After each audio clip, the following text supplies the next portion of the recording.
السلام علیکم بزرگوں، دوستوں اور پیارے بھائیوں، مجھے کافی دنوں سے میں سوچ رہا تھا کوئی ایسا پروگرام بناؤں جو ساری دنیا کے لوگ دیکھے اور دین کی باتیں سمجھے۔ تو اللہ کا شکر ہے کہ آج یہ پروگرام ہمارا راہ عمل آپ دیکھ رہے ہیں۔ راہ عمل میں نے یہ کوشش کیا ہوں کہ اچھے مفتی، مولانا، عالم، فاضل حضرات قرآن اور حدیث کی روشنی میں ہر مسئلے اور ہر موضوع پہ اپنی باتیں رکھے اور اسے ہم لوگ غور سے سنیں اور عمل کرنے کی کوشش کریں۔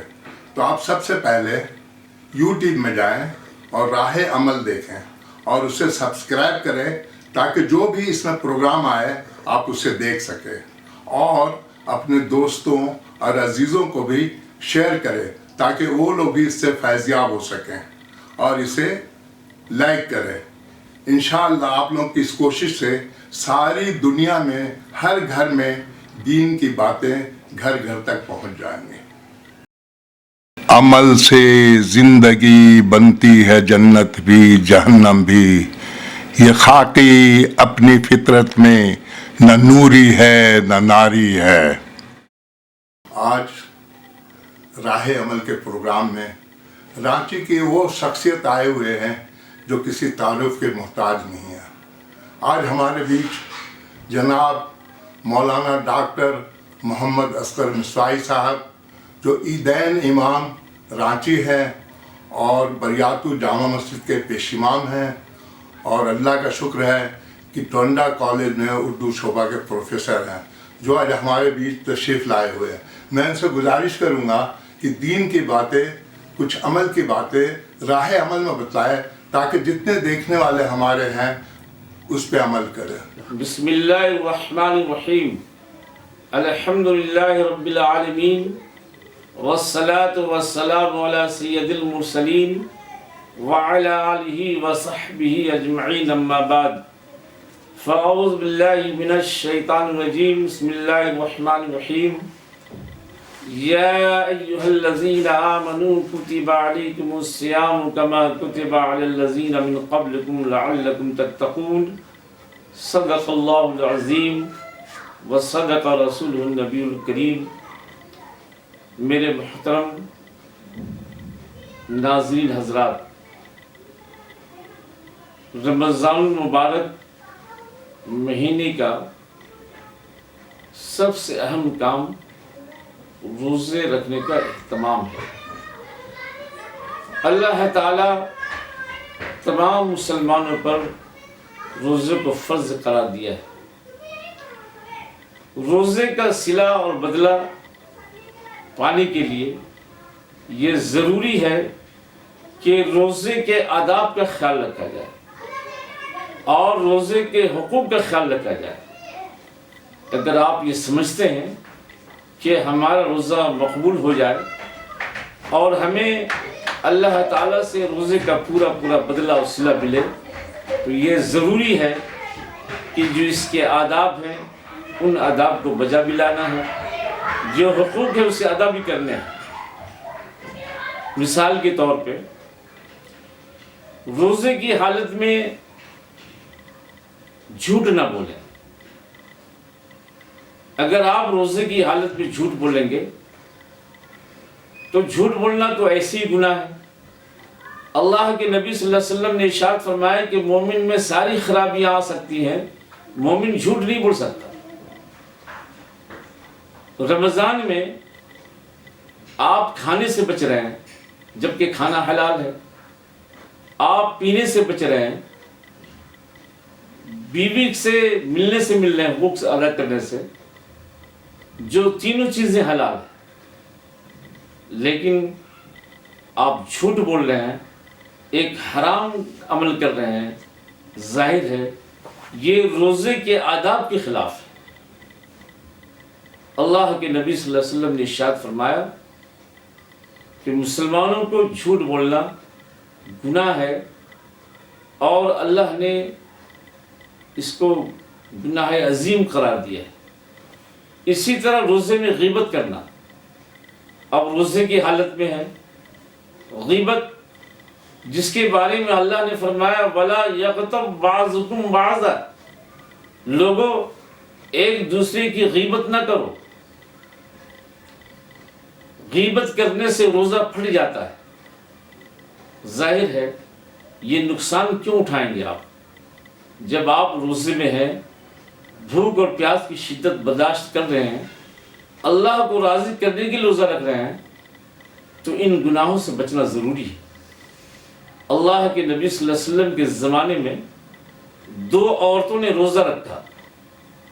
اللہ کے نبی کو یہ معلوم ہوا کہ ان دونوں عورتوں کو روزہ لگ گیا، اور روزہ لگنے کی وجہ سے ایسا لگا اس کی جان نکل جائے گی۔ جب اللہ کے نبی صلی اللہ علیہ وسلم کو خبر ملی تو آپ نے فرمایا کہ ان کے سامنے برتن لاؤ اور کہو قے کرنے کے لیے۔ جب دونوں عورتوں نے قے کیا تو خون کے لوتھڑے نکلے۔ اللہ کے نبی صلی اللہ علیہ وسلم نے ارشاد فرمایا کہ تم نے حلال چیزوں سے روزہ رکھا تھا، لیکن تم نے روزے کی حالت میں حرام کام کیا، غیبت کیا، اس لیے یہ خون کے لوتھڑے نکلے۔ اس لیے قرآن میں اللہ نے فرمایا کہ جو شخص غیبت کرتا ہے گویا اپنے مرے ہوئے بھائی کا گوشت کھاتا ہے۔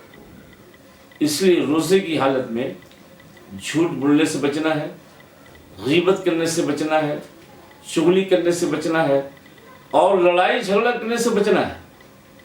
اللہ کے نبی صلی اللہ علیہ وسلم کی ایک حدیث ہے کہ رمضان میں جھگڑا نہ کرو، لڑائی نہ کرو۔ اگر کوئی شخص تم سے لڑنے کی کوشش کرے تو تم یہ کہہ دو کہ جناب معاف کیجئے میں روزے کی حالت میں ہوں۔ لڑائی جھگڑا ویسے بھی اچھی چیز نہیں ہے، سخت منع کیا گیا ہے۔ عام طور پہ روزے کی حالت میں لوگ غصے میں آتے ہیں، لڑائی جھگڑا کرتے ہیں، جس سے روزہ خراب ہو جاتا ہے۔ اس لیے احتیاط کی ضرورت ہے۔ اور ایک عمل اور بھی ہے جو بہت خطرناک ہے اور روزے میں فرق آ جاتا ہے، اور وہ ہے غصہ کرنا۔ غصے کی حالت میں انسان غلط حرکتیں کر جاتا ہے۔ اسی لیے اسلام نے، شریعت نے غصہ کا علاج بھی بتلایا ہے۔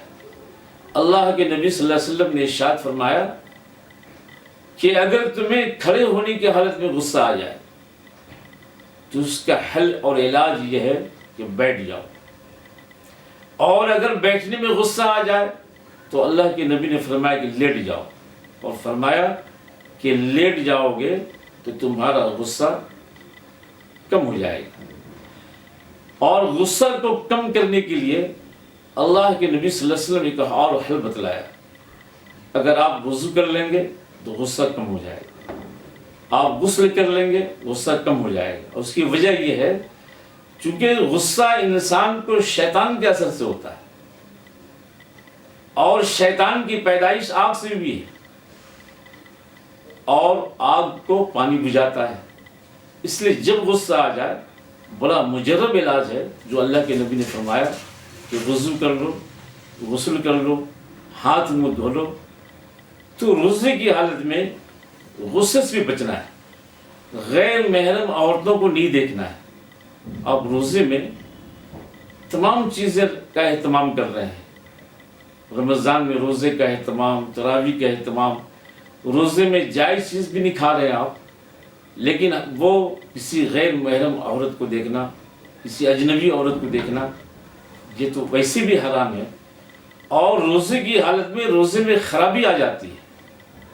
اللہ تعالیٰ نے خاص تعلیم دی ہے مسلمان مردوں کو بھی اور مسلمان عورتوں کو بھی۔ اللہ نے فرمایا کہ اے میرے محبوب صلی اللہ علیہ وسلم، آپ نوجوانوں سے کہہ دیجئے کہ اگر اس کی نگاہ کسی غیر محرم عورت پر پڑ جائے تو فوراً اپنی نگاہ نیچے کر لیں، اسی میں ان کی خیر ہے، اسی میں ان کی بھلائی ہے۔ اسی طرح ایمان والی عورتوں سے بھی اللہ نے فرمایا کہ اگر تمہاری نگاہ غیر محرم مرد میں چلی گئی تو تم اپنی نگاہوں کو نیچے کر لو، تقوی اختیار کرو، اسی میں خیر ہے۔ خلاصہ یہ ہے کہ جب آپ روزے میں ہیں تو روزے کے آداب کا خیال رکھنا ضروری ہے. جھوٹ، غیبت، چغلی، لڑائی جھگڑے اور غیر محرم اجنبی عورتوں کو دیکھنے سے احتراز کریں، بچیں. اللہ تعالی ہمیں اور آپ کو بچنے کی توفیق عطا فرما دے. وآخر دعوانا ان الحمدللہ رب العالمین. آپ لوگوں نے آج راہ عمل کا پروگرام دیکھا. اب اسے سبسکرائب کریں، شیئر کریں اور لائک کریں تاکہ آپ لوگ کی اس محنت سے ساری دنیا میں ہر گھر میں دین کی باتیں پہنچ جائے.